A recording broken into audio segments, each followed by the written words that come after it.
It's 1992, and Hoover, the iconic vacuum brand, is about to make a marketing decision that will shock the world and nearly destroy the company.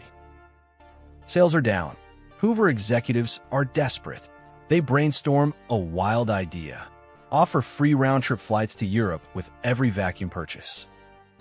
The promotion launches. Buy any Hoover over 100 pounds, get 2 flight tickets to Europe, worth several times more than a vacuum itself.